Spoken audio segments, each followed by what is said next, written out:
my calculations are correct, when this baby hits 88 miles per hour, you're gonna see some serious shit. They're here. Do you really think you have a chance against us, Mr. Cowboy? Yippee-ki-yay, motherfucker. It's showtime. Right, welcome everybody to another episode, The VHS Strikes Back. I'm one of your hosts, Chris Phelps. My co-host and very good friend is Mr. Dave Horrocks. Hey there, Chris, and hello to our listeners out there. Welcome to The VHS Strikes Back, the show where we dust off the old video player and go on a nostalgic journey to look at the good and bad movies of yesteryear.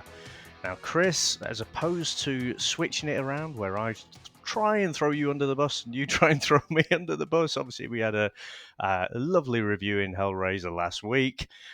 We're taking in the first request, aren't we? So what we've decided to do is I'll select one week, you'll select one the other week, and then we'll take a request from the listeners for that third week, and we'll keep that on rotation. Now, what is this request I speak of, Chris? It is, Dave, a movie that I have been pushing and we've both talked about over this podcast and Comics in Motion, but it's He-Man, Masters of the Universe, starring Dolph Lundgren from 1987. Correcting myself because I said 85 last week, Dave, because I couldn't remember off the top of my head, but 87 this came out. Cool. Now, what are your memories of this one? I remember being excited. I was about 9 years old when this came out, so I probably got to see it in 88. I was probably about 10. And I remember being like really into it. I remember Dolph Lundgren, obviously Ivan Drago. Wasn't sure what to expect. Absolutely loved the cartoon, Dave. I had the figures. I had Adam, I had He-Man, even though it's exactly the same. He just had a white and blue suit on as Adam. And my brother had Battle Cat. And I honestly loved the whole thing of He-Man. So when this was touted to be coming out, I remember we couldn't afford really to go to the cinema when we were kids like that. It was very rare that we did go. It would be more like my nana had treated. My mum and dad certainly couldn't afford it. So I remember itching to get it on VHS. And genuinely, I've probably seen it about, I was trying to think, probably about maybe 10 times. About 10 times roughly in my lifetime, Dave. And every time I've come back to it, I've not, despite what people say, I've actually quite enjoyed it. So what about yourself? Yeah, there's something guilty pleasure about it, isn't there? But I'm sure we'll get onto that. So, like yourself, and you know what? It's easy to forget, isn't it? Just how much of a phenomenon He-Man was. And so they brought out the cartoons really just as a way to sell the toys. Transformers was exactly the same, but it was absolutely huge. And, before we came onto the recording, I was thinking to myself, you'd be going around the school playground and having little silly tunes like "I have the power to pick up a flower." I remember that. Exactly.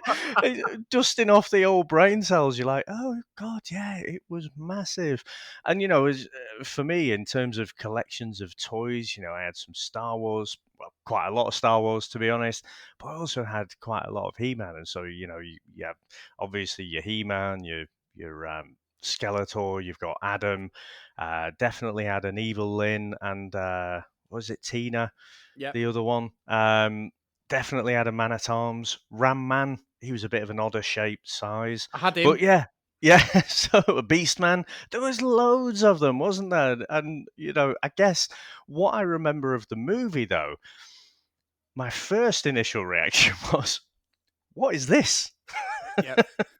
Because it was just so different, wasn't it? And I've definitely got more structured thoughts on it now, on this rewatch than I did back then. But definitely that first time, I was just a bit confused about what it was all about. There was no Adam transitioning to He-Man. There's no Cringer and Battle Cat sort of thing going on. It was all just a bit different. And obviously in the weekly serials, the cartoons, it was the same sort of thing. Skeletor would have some kind of plan, which was eventually foiled by He-Man. Adam, who looks exactly the fucking same as He-Man, just takes his shirt off, and everyone's like, "Where did Adam go?" Yeah. And so that always puzzled me. They've got both look exactly the same, got the same pudding basin haircut. But no one recognizes him. Even Superman has a pair of glasses for his disguise. So, yeah, absolutely loved it. But, yeah, on the first watch, was definitely perplexed by what it was I was watching. But then did end up watching it. You know, you get it on video and then you watch it again and again and again. And it did give me a little warm, fuzzy feeling when, you know, when I saw it flashing up. I think it was Tony, wasn't it, who suggested to do this one. And I thought, oh, yeah, I don't think it's going to stand up well. I think it's going to be pretty terrible. But I do remember quite enjoying that on some level, even though it was so different. Yeah, I'm with you, Dave. I'm with you. Yeah, it's I'm really interested to see what you say and what I come out with on this, because despite what we did with Captain America last week, the 1991, which was fucking just goddamn awful movie and just soulless, I'm really interested to see what you think of this, because it's terrible in a lot of places, but also there's just something about it. So I think we'll get into our trailer, Dave. Let's go. At the far end of the universe, there is a planet ruled by a being of utter evil.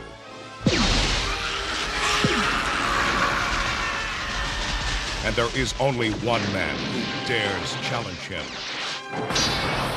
They are locked in a battle to the death. A battle that will take them across the heavens. Stop him! A battle that will finally be fought. I want them hunted down and brought to me! Across the face.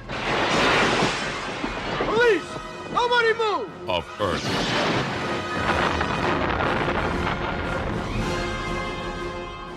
I think I'm gonna need some backup. Can you show us the way? Of course. No.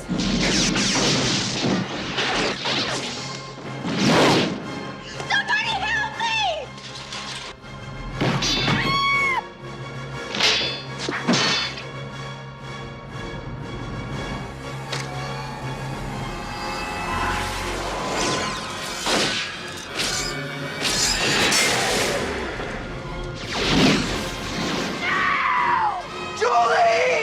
From a distant galaxy, they have come to Earth. Dolph Lundgren as He-Man, Frank Langella as Skeletor. Only they have the powers to be masters of the universe. Live the adventure.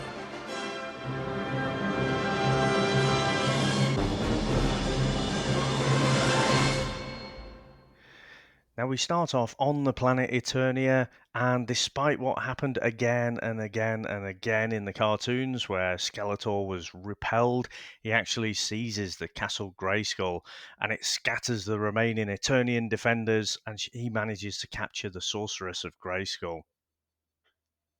Chris, what do you make of this fantastic opening?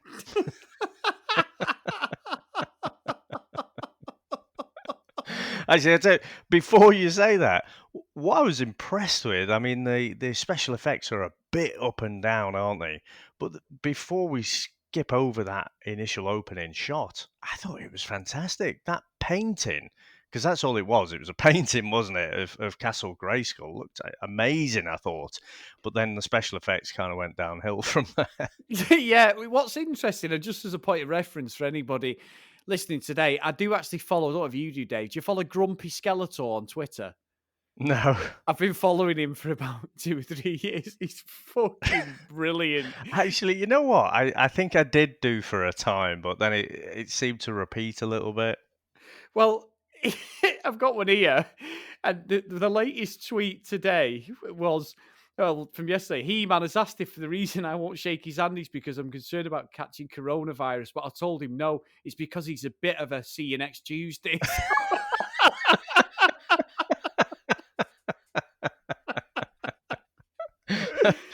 Oh, fair enough. So if you do get a chance, follow Grumpy Skeletor, unbelievably. And he just goes on about not all heroes wear capes. Some wear very small red furry underpants and stand uncomfortably close to children. There's a picture of a kid with his hand out to He-Man, but it's a bit too close to a certain area, Dave. It's really strange. But I think just anyway. He also compares car insurance and things, doesn't he? Yeah, Old Skeletor these days.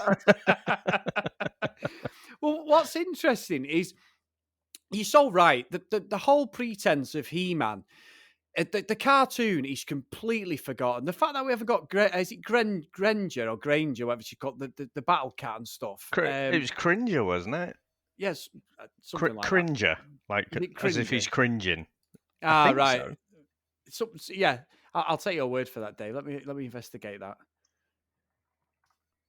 Yeah, Cringer. Cringer, right? Sorry, Cringer. His fearless friend. I remember the start of the cartoon, but yeah, they just do not go with anything in the movie. The fact that He-Man is just He-Man, and the only time we get somewhat close to that is at the end of the movie, Dolph Lundgren. I mean, Dave, this is probably filmed 2 years after Rocky 4. Dolph Lundgren has got a body and a half on him in this. What do you call him? Dolph Lundgren. It's Lundgren. Lundgren. Lundgren. Him as well. Him as well, yeah.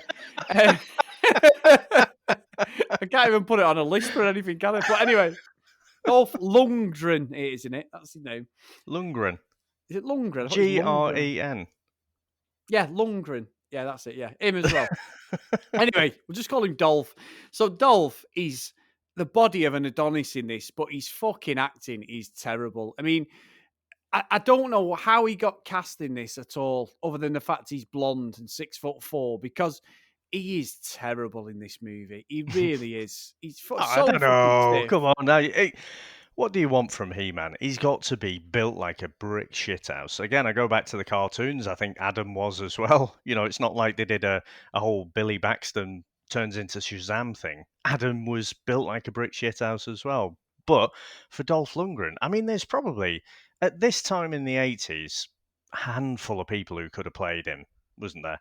You know, you could have maybe... you could have played Sly Stallone. You could have played Arnie. Yeah. Lou Ferrigno, maybe. None of those. Maybe Arnie, to be fair, but I think he was doing other stuff at this time. Stallone, bit too short. So yeah, I think he's perfectly cast. But fuck me, what an 80s haircut that is. Oh yeah. What did he say? Business at the front, let's pie at the back. The old mullet. With the blonde highlights.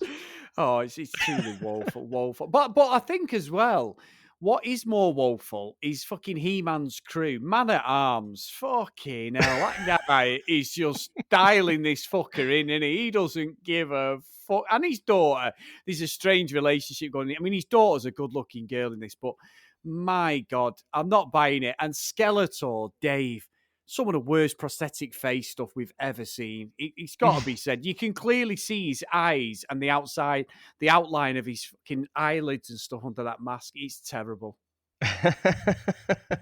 No, I actually think Skeletor's prosthetics weren't nearly as bad as some of the others. I mean, he was played by Frank Langella, and I have to say, the acting in this is pretty terrible. You call out Dolph Lundgren, or you try to, and it is terrible. But I think across the board it is, apart from Skeletor. And he is in Hamlet or something else. The way he's monologuing all the way through the film, he's playing Shakespeare, whereas everyone else is doing some, I say low budget sci-fi, but it actually was quite a high budget for the time, wasn't it? So yeah, you know, it's 20 million or something, and you know, it's a massive flop at the box office. But yeah, I mean, I think the prosthetics were worse on some of the other characters, like the little willow fella. I can't remember what his name is. Gwildor, I think.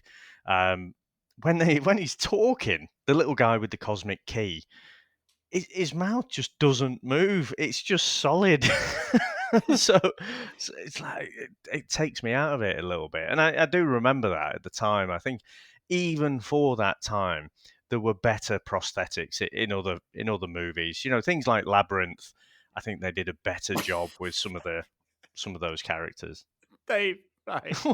What's terrible though? You're right. It's. Can I just say about the sequel that could have come from this movie? Now, this movie was a complete fucking flop. It made 17 million across a budget of 22. But again, it's one of them cult classics that I remember fondly as a kid, and like you just said, you do as well. The second one was not going to be Dolph Lundgren. It was going to be someone called Laird Hamilton, right? And we're going to have Trapjaw. Remember Trapjaw? And obviously She-Ra had her own cartoon that she used to watch, yeah? It was going to be about a Heat-Man coming to Earth disguised as a professional quarterback for an American football team, Dave. While Skeletor off a budget of 4.5 million. Luckily, Canon Films, who made this, went out of business, unfortunately, because they'd made Superman 4, Quest for Peace, which we are going to be doing quite soon, Dave, and Life Force. And then this was the final nail in the coffin, and they went out of business because it was just terrible. And they made some absolute turkeys. But I mean, he was supposed to be a He-Man, Cyborg. That's what he's supposed to be called. Masters of the Universe Cyborg. It's just terrible. What Isn't there some link to the Van Damme Cyborg as well? Oh, is there? Oh, I don't know. I'm sure there's. I can't vouch for that. I just seem to remember there's some kind of tenuous link to that. It may just be that the names are similar, but I think there might be. As we're talking, I might just do some casual Googling, which I could have always done as preparation, but But anyway, Chris, I mean, this terrible Gwildor's little prosthetic face. He uses the Cosmic Key, doesn't he? And he opens a portal to send all the Eternians or the Eternian defenders to Earth. But obviously, Evil-Lyn and Skeletor are a bit pissed off because they want that Cosmic Key. And so we get introduced to Courtney Cox. Yeah, and we her do. current squeeze. He was terrible, Dave. Now, I will take you back, actually. So, a little bit of a tangent here. So, I always remember this chap because so when I worked at the video shop, there was a time when you just got bored of watching movies all the time. You got so many free rentals a week, but you couldn't really watch like 7 movies a week, or I probably could do these days, but I had a social life back then. So now it's the guy who plays Kevin. So, the frustrated keyboard player who plays quite a pivotal role a bit later on. So Robert Duncan McNeil, he was in Star Trek Voyager for that whole kind of run that they did. And I don't know if you watched them, but that was like my default rental, my default free rental. If I couldn't find a film that I hadn't seen before or wanted to rent out, I'd always default to Star Trek Voyager. So it's hard for me to watch this and not think of him in Voyager. Oh, that's interesting because I fucking hate Star Trek, Dave. But anyway, I know you do. I was sure you were. And when I was halfway through that little anecdote, I was thinking, yeah, good story that, Dave. Fucking going nowhere, is it? I remember watching The Wrath of Khan, Star Trek 3, and I remember thinking, this is shit. I'll never forget it because he's a little worm. Yeah, Sorry. there's a little in there like a little worm or centipede goes in the ear of somebody. Oh yes. But yeah, I remember it. It's fucking shit, Dave. I've seen that once, never to be seen again. I've decided my next choice. Thank you for that. Yeah. Anyway, now, Dave, when we get introduced to like Courtney Cox and we've got He-Man and that down there. And what I found really strange is, obviously, she got a lot of notoriety because of the Bruce Springsteen film, didn't we? She was there in the crowd once. Was it Born in the USA? She's got the shirt on and stuff. I don't know. It always comes out, on those things. I don't know if they're out anymore, but, before they were famous. Yeah, that was like the thing that got her a bit of like exposure. So I think she probably got this off the back of that. But she's not terrible. She's playing the typical stereotype, I meant, like sort of cliche girl. She's working in a diner. It almost got beats of Terminator with Sarah Connor in some respects. Now, this whole movie has just been ripped off, especially at the start, and the way the soldiers of Skeletor are there, which are completely out of context considering you've got like these weird gremlin monster people around Skeletor. That they just look like some out of Star Wars. The whole beats of this movie is just Star Wars at times. They've absolutely ripped off that, Dave. I don't know whether you've picked up on that. Yeah, it's weird, isn't it? So it looks like, when I watch it now, and I never really thought this before when I was a kid, because you don't think and try and deconstruct a movie, do you? But I was watching it, and especially the special effect, especially especially the special effects. It's easy for me to say. They just look like stormtroopers, don't they? And they're painted black. Yeah. And there's so many things. Like very, very much later on, we get like Jabba's little floating aircraft that Skeletor's on. It's as if someone's watched Star Wars and thought, yeah, that's a really good movie. That what I'm going to do is I'm going to take this 1977 sci-fi classic, I'm going to splice it with beats from Back to the Future, so I've got this teenage boy, he's a frustrated musician, he's not got much confidence, but he's actually pretty good. And, I'm going to merge those two things because of some of the, the monster effects, some of Skeletor's entourage in particular. It has a bit of a Power Rangers feel, but I don't think they stole from Power Rangers. It's just when you've got these ridiculously over-the-top made-up creatures, and then their faces don't move naturally. It just reminds me of things like Power Rangers. But definitely those first two, Star Wars and Back to the Future, they have just ripped off massive plot points from both of those things. Oh, without a doubt, Dave, you're completely right. I think we're in complete sort of symmetry with this one because it's absolutely correct. And also, what I found weird is when Courtney Cox they come across this thing, this key, don't they, and a boyfriend, and they take it, and she's in. What annoys about this movie is this musical setting because it's like a musical key. It pisses me off. So when they like Evil-Lyn and all the others come down, they're after the key, and they come in the school sort of auditorium. Is Courtney Cox, after they've just blasted somebody and knocked the door through, and if all these people have just come storming through with guns and that, she walks towards them. Now, I'm not being funny, Dave. I don't care how tough you are, but if you get 20 blokes and some weird monsters coming through a fucking doorway and through a skyline or whatever, you are not walking towards them, are you? Let's be fucking honest. And then, the one thing I would say on this movie, Dave, is that you were saying about Star Wars, which is absolutely correct, except for one bit when He-Man takes one for the team when he's on them fucking, the Norman Osborn fucking hover thing, is they are the worst shots ever. He-Man, Man-at-Arms, the fucking Skeletor's army, they couldn't shoot anybody from about 5 yards, and that's the only thing I can pick on that is very, very similar to Star Wars. Yeah.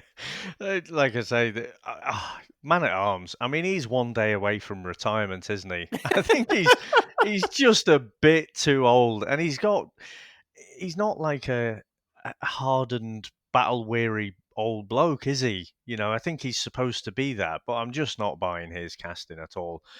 But like I say, just the acting is woeful in this from everyone bar Skeletor. I just think it's pretty terrible. And like you say, it's unbelievable. And the fight scenes, oh God, the fight scenes, Chris, just woeful. Let's talk about that. Now, when we watched Conan, and we did that on the Comics in Motion, and we talked about it, didn't we? And we had Brett Scott on it, Dave, for that one. Yep. Yep, to have Brett on. And what was interesting is, I love Arnie, Brett loves Arnie. And you can see that, you love Arnie. They do something that I'd never seen in the movie. But Arnie, at no point in that movie was I ever thinking, God, that sword looks a bit too heavy for him. Now, bear in mind that Dolph Lundgren's about 5 inches taller than Arnie. Obviously, I know he had an unbelievable body, but that sword, they have gone full He-Man and give him a full life-size weighted sword because he could not wield that to save his fucking life. In a real fight, he'd have been dead within about 2 fucking swings of that. He's absolutely dreadful. Talk about telegraphing it, Dave. Jesus Christ. It does. It is absolutely too heavy for him, isn't it? You sort of, when he goes to wield it, you can see the movement in his shoulder first, as he tries to just move it and launch it up, but someone with a lighter sword would just, stab. Yeah, 3 times you're dead. Exactly, you'd be awful. I mean, we have the fight scene in that sort of scrapyard type thing where they get Courtney Cox and He-Man picks her up as like, I'll save you and all that. It's terrible. It's absolutely woeful. I tell you what, old He-Man was getting a bit close to Courtney Cox, I thought there. I know. I thought there was. I'd forgot that she had a boyfriend because I was thinking, he must be He-Man must be like his love interest, but it's just like a wet lettuce all the way through this, isn't he, Dolph? He really is. I didn't say second name, Dave, but Dolph is an absolute shithouse in this. He really is poor.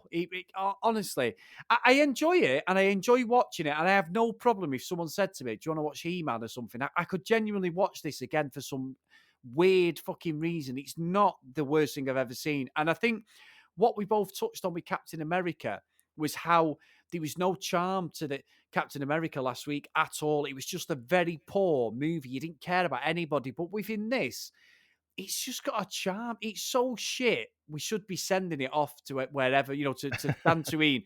But it's just got something about it that where you can replay watching this without. I think you could replay it a few times a year and not get bored of it. There's a big difference, I think, because basically there's more Captain America appearances that happened after 1990 that were a lot better. Yeah. So we've seen those, and whether we like it or not, we've got those in our minds. And so when we went back last week and looked at that 1991, it was just woeful. We've not seen yet. I mean, they are remaking one, aren't they? But we've not seen He-Man on the big screen yet. No. And so I just wonder, is that giving us a little bit of a bias? Is that making us like this as a guilty pleasure a little bit more? Because we've got nothing to compare it to. I mean, I know for sure in his early days, Arnie, he couldn't speak English, but he was just, he was saying the words on screen by just repeating what he'd heard. I think the way Dolph is delivering some of these lines, I'm not convinced that he's speaking English either. But definitely, like say, old Courtney Cox, they'd rescued her, but he doesn't need to stand there with his arm around her. No, he's very fucking bizarre. And then we get this sort of cat and mouse thing, don't they, where like Skeletor's forces are almost capture the various different people. I mean, Evil-Lyn even pulls out of the bag the mother, doesn't she? And says, and Courtney Cox comes and gives the mother the actual, which in any world, despite the fact that she can see her mother again, does she surely not think, well, why would my mum come back and want the fucking key, the musical key? But again, do you not think that that's almost like the scene with Luke, where he sees Darth Vader through the cave? Yes.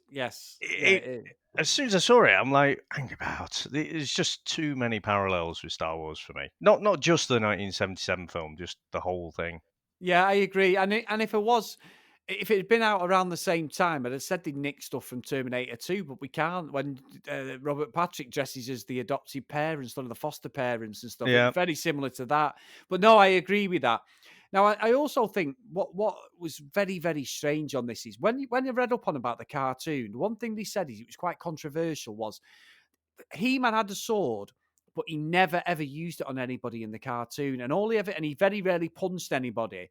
And all he ever did really was throw people and that. And that's what, because I read that before I watched the movie. That's what I kept looking at with Dolph. He moves himself like a fucking IKEA wardrobe. He fucking can't move for shit. But he's genuinely really, really, really, I can't work out whether he's doing it on purpose or he's been advised to sort of do that with people, but he just ends up like maniacally throwing people and stuff, and he doesn't really use his sword properly. He has a fight against the guy with one eye, the patch on, who's got the two swords, and he's like, "Yeah, I've always wanted to fight you." A blade. It's fucking shit. But he's the only one where we get a bit of action, and even then, He-Man throws him. So I can't work out whether that's what they were going for. I don't know. I mean, as we go back, I think we've said before, sort of sometime in the 90s, they've started to get fight choreography right. Whereas what happens now is if you want He-Man to throw someone, then you've got the camera set up to look at He-Man, and then he goes to throw the person, so he doesn't actually leave the ground. And then the camera switches to the destination where the person's going to go. And they've clearly just jumped yeah. into a bale of hay or cardboard or something. It's all the same sort of camera shots and everything. It's really quite funny. But it looks like he's got no actual power. Because let's face it, in this movie, other than being the leader, he doesn't really seem to have any special powers at all, does he? He's just a warrior. And I'm afraid, Chris, I think Conan would kick his ass. Conan, Dave, I think fucking Courtney Cox would kick his ass. But don't know about that. He's shitting it. He is. And I think you're right. I think everything you've said is correct. He's not even like he's the main character. Courtney Cox ends up being like the main star of the movie, really. He-Man's just there as the eye candy, really. Maybe that's because of the limitation of his acting. I'm not sure. But I will say that every time he's on the screen, I just look at him and go, "What the fuck are you doing, Dolph?" I really do. I genuinely, he's very, very strange in this. It really is, and how they've let him get away with the acting and the direction that they've gone, he's baffling. Really, it's such a shame. It was such a big franchise, but this is terrible. Yeah, it's weird, isn't it? He's like the supporting character in a movie where he's supposed to be the star. Like you say, maybe it's just what they had to do. You know, they know he's got a limited acting ability, so just keep him in the background a bit. But I tell you what, Chris, what annoyed me as a kid, and I'd forgotten how much it annoyed me, right? So you've got this cosmic key, right? And it's an interesting little device, isn't it? It's got these things that spin around. It does sound suspiciously like an 80s synth. Yep. Now, it's the 80s, isn't it? So not only do you have keyboards, but you have the old keytars, don't you? Nothing cooler than someone with a keytar. And if you're in any doubt, I mean, just watch Alan Partridge. Oh no, it's a bass, isn't it? He's not. Yeah. Well, it could be a keytar, but the fact that Kevin is saying, "Oh, this is one of those new synths," you know, it's like, fuck off. There's no way you're looking at that and thinking that's a synthesizer. I don't know why. It's just one of those frustrating things that I just can't look at it, and I just don't buy it. Then anyone can mistake that for like a musical instrument. No, and one of the things that bugged me a lot when I watched it this time, I don't remember it as a kid, and it was really bad. So we get all this information, don't we? That Evil-Lyn finds a signal, sends down Beastman and all that shit. We've already said we've had this battle where He-Man saved Courtney Cox and all this crap around the school. But it's when they end up in the music shop, right? Now, this music shop is probably about as big as my front room, right?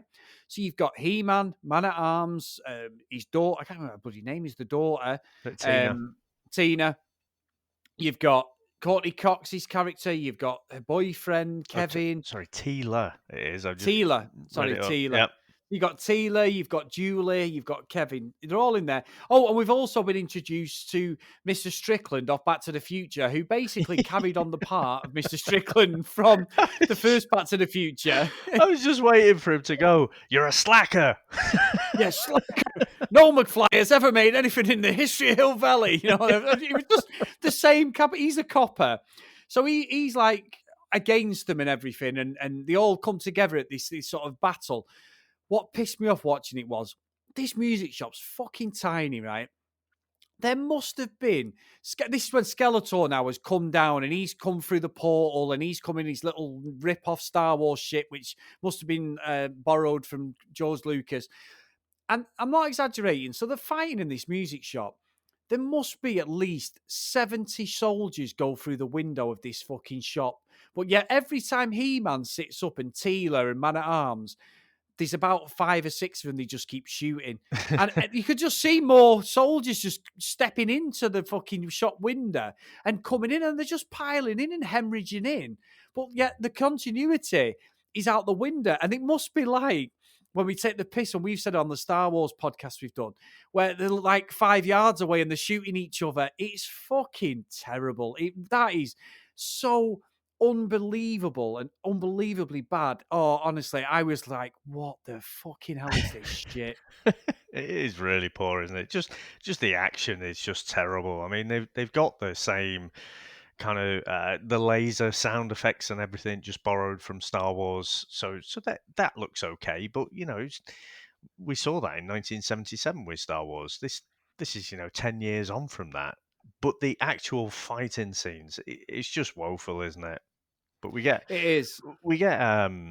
again, like Beastman.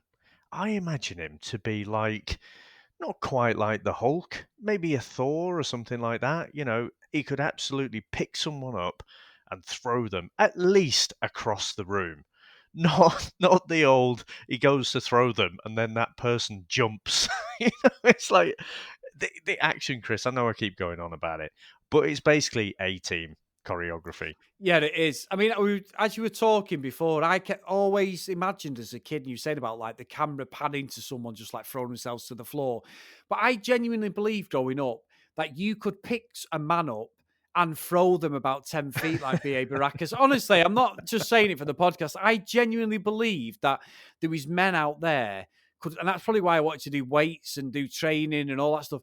I genuinely believe that you could physically pick a man up and just lob him like that. Honestly, it never crossed my mind that was fake at all. I wasn't very good at science, as you can tell, Dave. When did the penny drop? I think it was about 24 or something.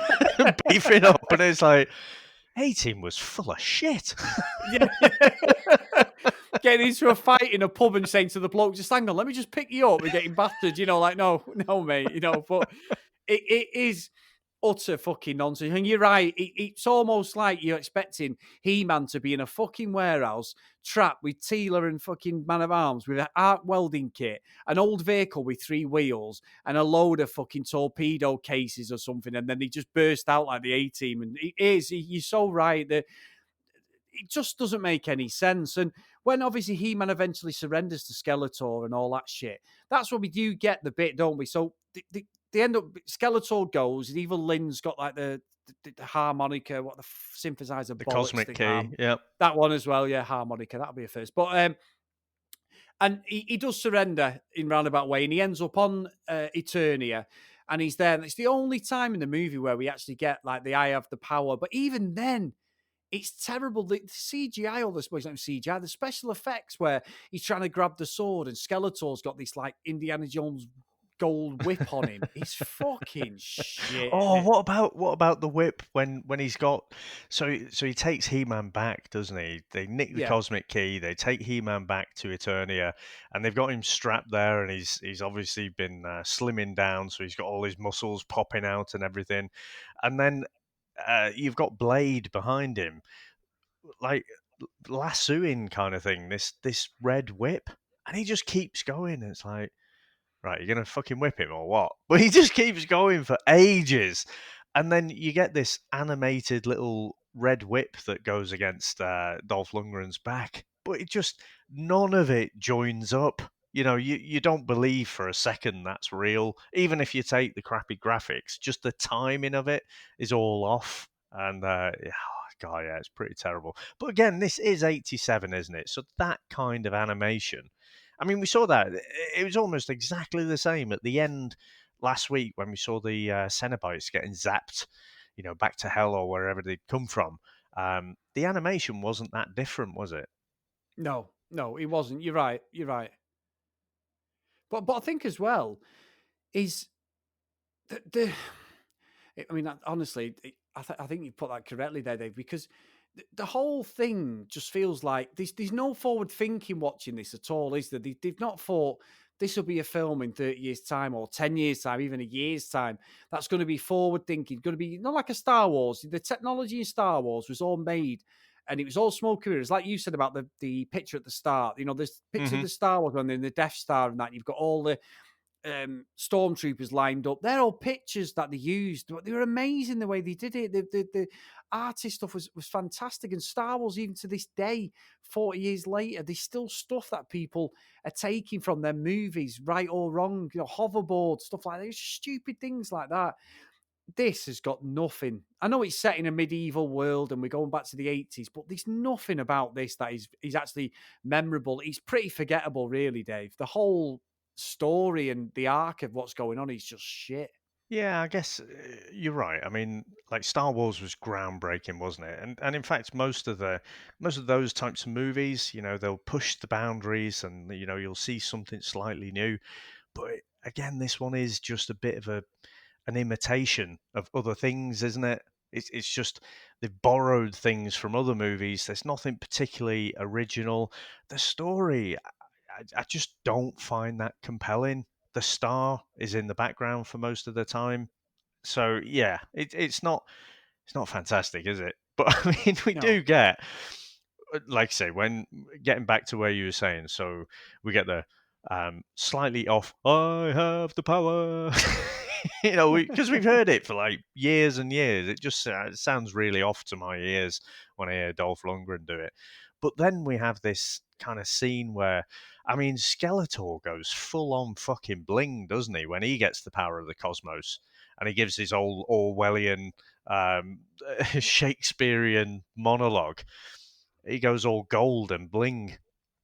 But we get this fight off between He-Man and Skeletor, and this is supposed to be the crescendo of the movie.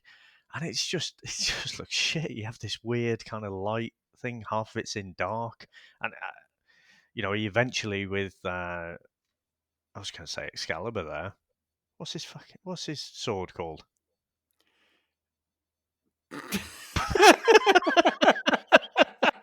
I've got in my head it's Excalibur, but it's not, is it? No, that's definitely By the power of Grayskull. What's his bloody sword called? This is why you dial in every week, folks. You've got cutting edge, knowledgeable hosts. Well, no, that's detriment to my excuse is because the film's that shit. We were just trying to get to the end, Dave. So I don't know. I don't know. Does Is it there a have name for it? I was just going to say, I don't know if it did. I'm Googling and it just says power sword, also referred to as sword of power, sword of Grayskull. Right, that sounds plausible, doesn't it? Yeah, yeah. Let's leave all this in. People know we're shit. I had no intention of taking this out, Dave. Fucking Excalibur. But yeah, so I mean, he smashes down Skeletor's little staff there, and then so he turns back to normal Skeletor. Well, yeah, I just found this whole ending to be a bit of a damp squib, to be honest. Yeah, it was shit. And in the post credits, when Skeletor does get defeated and gets thrown into the pit by He-Man, we do get a post credits moment, and he says, "I'll be back." And luckily, he fucking wasn't. Thank God. So, yes, and like you say, if it wasn't for, oh no, timing wise, Terminator came before this, didn't it? It's the first one, yeah. Did he actually say, "I'll be back"?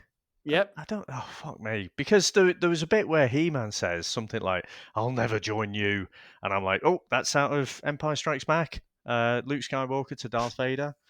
Yep. And what was the other bit? Oh fucking hell! So Skeletor, when he actually falls down that well or whatever it is, that's the bloody Emperor, isn't it? In Return of the Jedi, and I'm like, oh come on!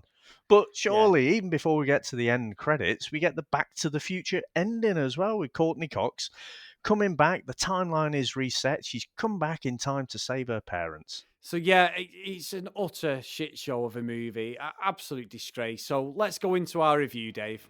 Right, let's go.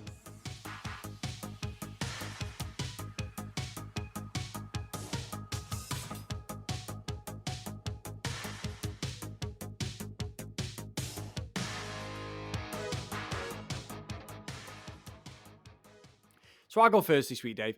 What I would say is, I don't know what it is about it. I've said it a few times. I've alluded to it. There's just some weird charm about it. It's pure 80s nostalgia. 87, it would have been filmed around 86. There's nobody in this comes out of it unscathed, to be honest. It really is a poorly acted, poorly directed, almost like a TV movie in some respects. It's really, really bizarre and really strange what they did with He-Man and Adam. The fact that Adam's not even mentioned. There's no sort of foreshadowing there. The fact that he's just He-Man all the way through it. It's just shit. So I'm not going to send this to Dantooine. I'm going to send it to Elm Street with Freddie, because I think I will watch it again. I've said it throughout the episode. I definitely will watch it. So yeah, it's shit, but it's a watchable bit of shit, if there is any such thing as watchable shit. I think that second one was genuine. It's like fucking David Brent when he does that fucking seminar.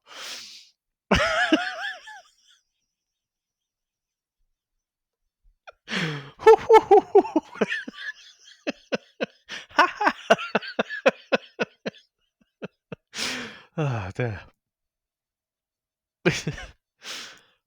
Composure. Right. Awesome, Chris. Well, I think for me, when we said we were going to review this, I definitely felt that warm tinge of nostalgia, but didn't really think it would hold up that well. And I think, it was pretty much what I thought it was going to be. Definitely saw this time, though, how much it had borrowed, and it was pretty much a pale imitation of, some of those other movies that it's just stolen these major beats from. This is not a good movie. I don't think there is anything. And this was a significant budget as well. So there's no real kind of excuse for it. I just think, Dolph Lundgren, he looks the part. He is an absolute specimen, but cannot act for shit. And is hardly in the movie for a movie that is about ultimately He-Man. So I think the only one who's acting his arse off is the guy playing Skeletor.